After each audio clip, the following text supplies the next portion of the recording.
All right, so a certain post on X broke the entire platform yesterday, and it was this from an account called Short Squeeze. This person wrote, "Breaking. The New York Times found the dating for women in NYC is so brutal that some dating events are charging women $100 and men $0, and the attendance ratio is still 3-to-1 women to men." And that got almost 11 million views in 24 hours. An AI image or not, if you guys are watching on YouTube, you can see that this is very clearly AI generated, but the Red Pill Bros immediately took this information as a win, just reveling in how much men now have all of the power in the dating market. They have control. And listen, all of that is fine and dandy, get excited, be happy, but I just have to say, it really does feel like a certain sect of the internet just wants men and women to hate each other. They profit off of that. A healthy, fruitful society where men and women live in harmony and work together, it just doesn't seem like part of their plan. Let me explain. Now, before we dive into this story, obviously you guys can see I am in a new space. We officially have our new set. This has been something that I've wanted to do for many months now. Between babies and holidays and sickness and ice storms, this got delayed. I wanted to have this for the 1-year anniversary of the show, but a bit delayed. But anyway, new space. I absolutely love it. I'm so happy to be recording in this new studio. So thank you guys for supporting us for the last year. I'm having so much fun. I love doing this show and I love this new space and I hope that you guys love it too. Anyway, if you enjoyed this episode, make sure to leave a thumbs up, subscribe to the channel. If you want to stay up to date on every single one of our episodes, ring that notification bell. If you want farm vlogs and BTS things, you can subscribe at cooperconfidential.com and we will have a special little trailer for Cooper Confidential vlog at the end of this episode, so stay tuned. All right, diving into today's story, let's see how many people on X I can piss off today. Now, the first and most obvious reaction to this post and this article was that men do not go out anymore because the women do not look like the AI-generated hotties that were in this post. Somebody said, because they all look more like this. And here's another AI-generated image, but obviously does not look like the one attached to that post. And yes, I will admit, I am guessing that dating in New York City looks more like this than the hot AI-generated girls in mini dresses in that tweet. You are living in a city that elected Mamdani after all. One guy on Reddit, this was in regards to these dating events, said, "I don't go because I meet hotter women on the apps. Every single time I went to these events, it is always filled with women who I am not attracted to. Maybe like women in the pink pussy hats." This comment was also hilarious. "The average lady looking for a date at these events,"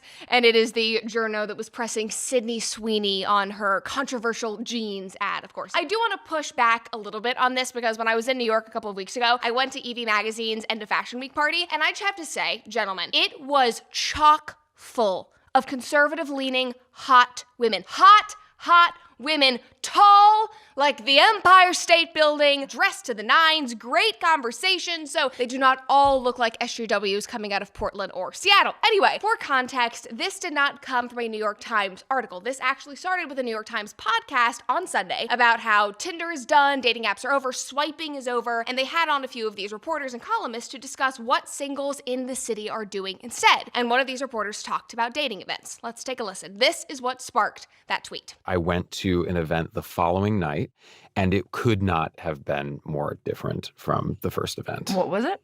Yeah, so I heard about this second event through a friend, and it was a sort of wine mixer. I think what really got me interested in this particular event was the fact that tickets for women were $100 and tickets for men were free. Oh my God, I think my soul just left my body. Why was it so much more for women than for men? I mean, I think the truth is that there are a lot more women out there interested in showing up for these dating events, and it's not as easy to get men to show up. And therein lies the issue that now the entire internet is debating. So for a little more context, this interview actually was really interesting. I like the style of it. It kind of feels like old radio in a way. It bounces back and forth between this interview in a podcast format and then actual recordings from this reporter being at these various dating events. But the event in question with $100 for women, $0 for men, it was hosted by a wine influencer. It was at her house in Brooklyn. They had wine tastings and games and snacks, and he described it as kind of like a intimate dinner party meets bachelorette party because they were playing drinking games and that sort of thing. And by the way, like, I love this entire idea. Like, you guys know, I've talked about this a lot, but one of my goals is to be able to host and put on events for you guys to go and mingle and maybe date or meet friends or just, I don't know, come share some common values and enjoy a fun evening out. And yes, I am still working on that. I wanted to put it together last year, but between starting the new show and businesses and baby and the whole thing. It just seemed like a little too much to tackle, but I'm still working on it. And my point is, I love this style of bringing a group together with a common activity or a common interest. Remember, back on comment section, and actually this was in New York City as well, I did an episode years ago on that group called Single in the City. And they had these dating events where first responder guys would show up and any woman that was like interested in dating a fireman or a police officer would come, and every one of her events would sell out. Like, people loved the stuff. Of course, libs were calling it problematic because it's like, why are you glorifying police officers, whatever, yada, yada, yada. But those events can be very successful and they can be very engaging. Anyway, the point is, I went off on a tangent there. The point that went viral in that podcast was that it was free for men to go, and yet still the ratio of women to men was not good.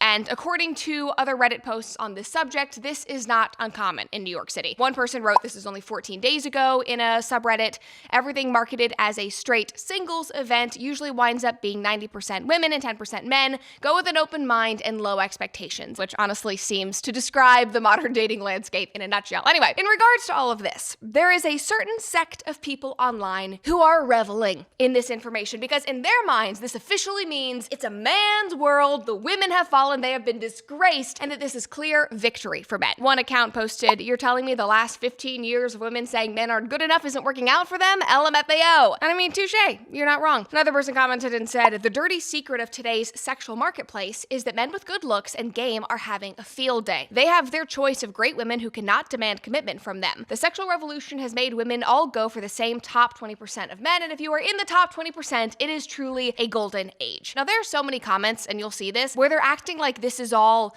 a newfangled issue, like, you know, men are back on top. But I look at this and I'm like, if we're talking about the top 20% of men in terms of, you know, attractiveness and success, money, whatever it is, I feel like it's always been a golden age for them. They've been getting girlfriends, they've been dating around, they've been getting married. Obviously, there have still been issues between men and women, but it seems like that core sect of men, just like the top 20% of women, they kind of skate through all of this. Like, how is this new? Anyway, I digress. Moving on, somebody else said, "Foyd's paying cash to meet men. Men still don't care to show up. Truly the dark ages, and it's all women's fault. I have no sympathy for anyone involved except the bros." And again, like, I am not disputing at all that women and feminism helped cause this. Like, I am not disputing that women effed around, they broke hearts, they spent decades telling men that they are worthless, that masculinity is toxic, that they, like, that obviously had an impact on male-female relations, on the modern dating landscape. But I would also argue, just as an aside, again, hopefully I don't piss people off, the dating events are naturally a bit more up women's alley. So, like, the fact that men aren't showing up isn't super surprising to me, like, especially because women often travel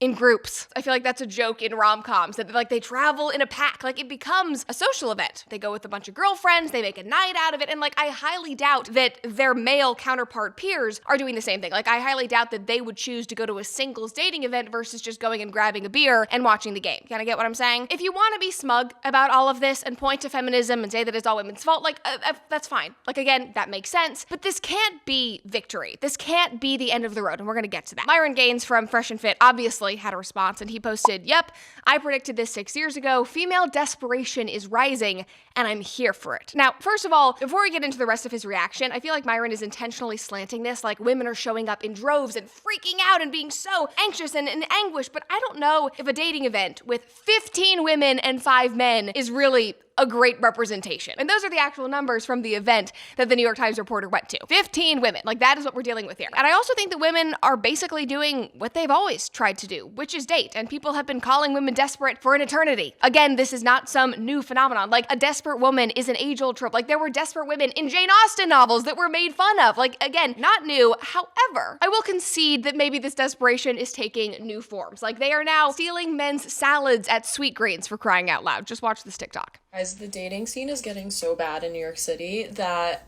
I am seeing on TikTok there are girls going into Midtown during the week and stealing Finance Bros salads for lunch.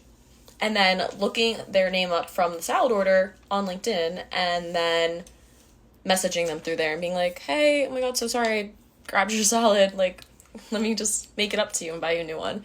And that's how they're, like, sliding in, which honestly, smart. Why are we stealing men's salads? Like, that's why can't they just come up to us at a bar? Like, okay, well, they're not coming up to you at a bar because, number one, rejection is awful, but also they don't want to be Me Too'd, and for the last however many years, everything has become digital. Anyway, that's a totally different rant. We've talked about that epidemic before, but like there has got to be a simpler way than stealing a man's salad. But in line with what we are talking about, somebody commented on this TikTok and said, I think that this is a result of all of the man hatred that has been spewed over the last few years, TBH. I think that it is important to hold men accountable and vice versa, but hating men became a trend, which is why I think that good men do not feel comfortable approaching women the way that they used to, which I would agree with. But anyway, I will let Myron continue because this is really where it becomes a little bit ridiculous and gloaty to me. So then he posts this. Again, this is all in response to that one tweet about the New York Times. So he says, I called this 6 years ago. The red pill explosion woke millions of men to modern women's games. For a decade, average guys got ignored, ghosted, and treated like options. Now, they're done. And I would honestly, I would blame Call Her Daddy for a lot of that. Like, the entire premise of Call Her Daddy was treat men like men treat women. Like, play the games, sleep around, hook up culture, all of that. So, Alex Cooper, I think you're to blame. Anyway, he goes on and he says, now,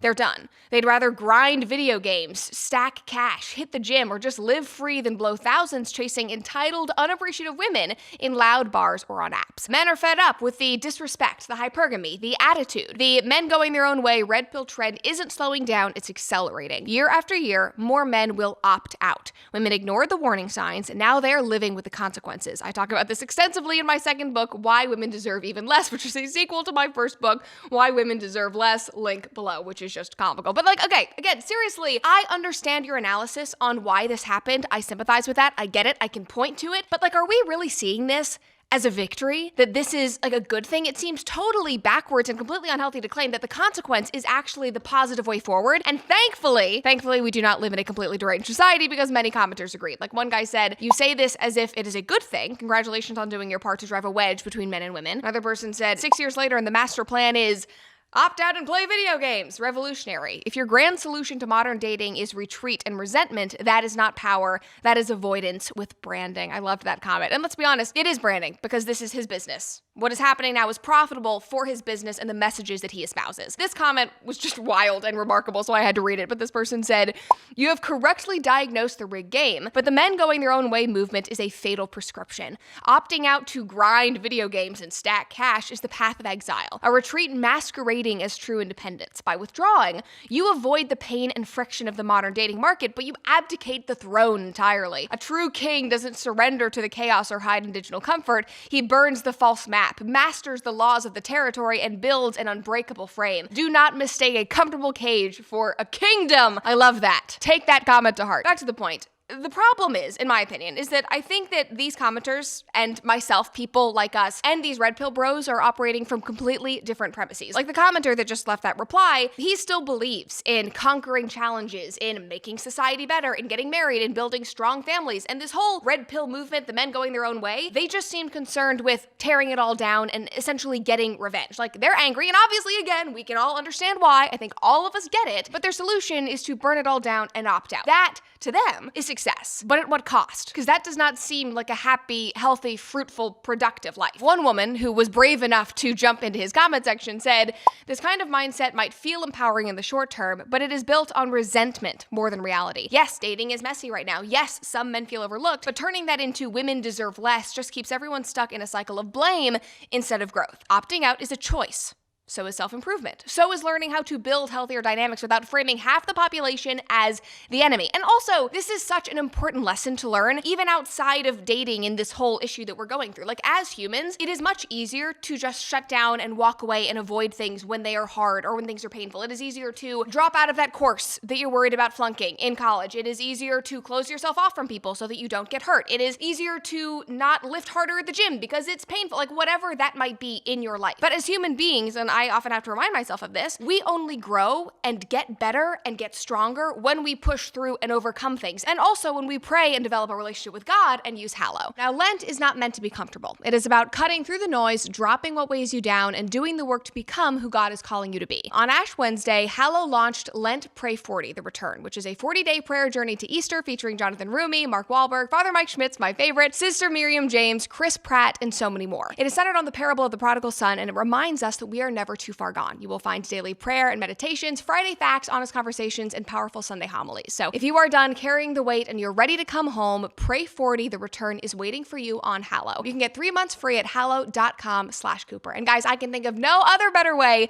to honor God than by protecting babies. And thanks to you guys, last year, Preborn helped rescue over 80,000 babies. And today, you can help save even more. Every single day around the country, thousands of women hear the same devastating lie, that abortion is their only option when they are faced with an unexpected pregnancy, that they are alone, that there is no hope. But everything changes the moment that a mother in crisis walks into a Preborn Network clinic and sees her baby on an ultrasound, because it is not just an image on a screen. It is hearing her baby's heartbeat, maybe for the first time, seeing that little body and those little feet, and that one moment doubles her chance of choosing life. But I think it's important to add that Preborn support does not just stop with free ultrasounds. Through their ongoing support for mothers in crisis, even after the baby is born, they truly make motherhood possible. And for just $28, you can provide one life-saving ultrasound and help them with that mission. A $140 donation provides 5 ultrasounds and 5 chances for life. And so this year, let's make it the biggest baby-saving year in history, way more. Let's blow past 80,000 babies. So if you want to get involved, just call pound 250, say the keyword baby. Again, that is pound 250 on the phone, or you can visit preborn.com/Brett. Again, that is preborn.com/Brett to get involved today. Again, that is preborn.com/Brett to get involved today. So back to the story. The point I'm trying to make here is that, yes, we get it. Be smug all you want. Be happy about this. But this is not a victory for society. It is not a victory for anything other than you and your business and your brand. And interestingly, what this New York Times reporter found in his tiny dating event might not be indicative of the entire dating landscape. For example, take this TikTok. If you're a pretty successful woman trying to date in New York City, you might genuinely be cooked. People talk about how it's the greatest city in the world for dating. For guys, yeah, there's a 70-30 split. Everyone here has a college degree. Women are smarter than men these days. For being one of the most diverse, beautiful cities in the world, a lot of the guys here are very bland. You want a finance bro? You want a traditional, 5'7" douchebag? Go for it. But then the dudes that do well here with women have all the options in the world and have massive egos. And there can be a paradox where as a successful, attractive woman, you have all the options, but how many of those options do you really want, and do you want to commit and would want to commit to you? And I think a lot of women really want guys to be respectful and be confident and go up to them in person, but it's not happening. And because so much of dating is online dating, you get in this cycle of all the options in the world and yet no options at all. So similarly, he is arguing that men, especially that top percentage of men, hold all the power in New York City, that they have all of the options and it might not be as great for women. However, some, that's the caveat, women in the comments did not agree that they were totally cooked. Like one woman said, it's just as amazing for women, what do you mean? Another woman said, I don't know, personally, I've had a great time dating here and I don't think I'm wildly attractive, LOL. And most of it has been in person. Was only on the apps for a few months pre-vaccine. You just have to leave the house. But that's the hard thing. People don't want to leave the house. They want to be on their phones 24/7. Another person said, really? I've had 3 NYC boyfriends and they all wanted to get married and I didn't want to. Would rather be single, she says. But of course, that comment shows therein lies the issue. And if men are dealing with countless women who do not want to settle down, who are just interested in dating around, who are girl bossing in their New York City cubicles, who are getting microbanks, I don't know, whatever you guys are doing, then yeah, they will probably opt out or they will move and just change dating markets. But the point is, what I'm trying to say here is that I feel like I say this in every single dating episode, but it's not a black and white issue. Some men and women in different dating markets are still thriving, but it is a hard market regardless. It's just like the real estate market in 2026. It is complicated and it is complex. But what does seem to be an objective truth at this point is that the red pill bros, the men going on their own way movement, whatever that is, they are never happy. Nothing will please them because honestly, just like liberal feminist women, all they do is complain and desire to hate the opposite sex. No matter what we do, they will find a reason to be upset. They are even complaining over Evie Magazine trying to teach women how to have better sex and better please their husbands. Literally. Now, in case you missed that entire controversy happening on X right now, Evie Magazine's newest print issue, they do a couple of print issues every single year. This next issue is going to be all on sex for married women. And here's the cover right here. Obviously, this got a lot of people fired up in many ways, but in a recent post, they explained why they're doing this. So I want to read this to you and then show you the response to just show you how ridiculous and hypocritical it really is. So this was a letter from Brittany Hugo Boom, who is the editor-in-chief and the founder of Evie.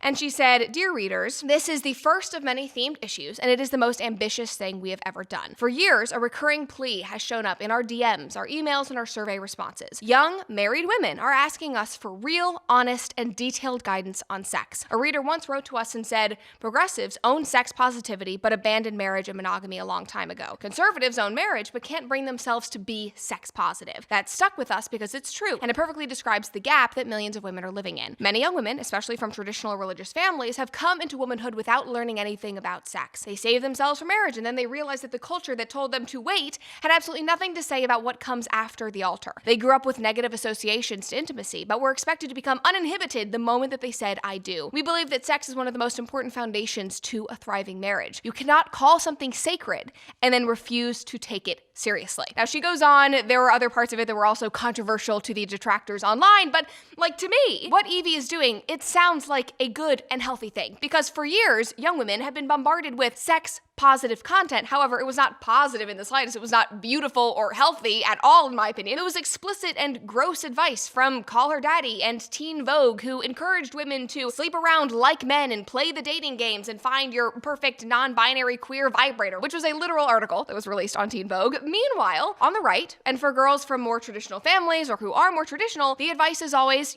save yourself, embrace traditionalism, embrace purity. But again, what happens when you get married? And even if you aren't a virgin when you get married, maybe you're still looking for pointers. Maybe you don't really know what you're doing. So where do you look? Where do you go for that advice? Certainly not Cosmo or Teen Vogue or freaking Alex Cooper. Hopefully it's not porn or smut, even though that has become far more common for women, unfortunately. So this is a niche that should be filled. This should make a lot of people happy. Now, some people responded to this and said, this is weird. Mass media should not be talking about this. Go talk to your mentors or your friends, older women. But this is also just such a personal and intimate thing. Obviously, some people are not comfortable having those conversations. They might not have access to individuals who could help them. Mary Morgan, for example, wrote a hilarious and painfully accurate response to that. And she said, instead of clapping back with, they should go to older women for advice, not a magazine, first ask yourself why young couples do not have trusted older married mentors in the first place. The average boomer has shitty advice on pretty much every topic, but they are especially hopeless when it comes to dating, sex, marriage. They are the free love divorce generation, after all. The average boomer lady is going to tell a younger woman to marry her vibrator. It is that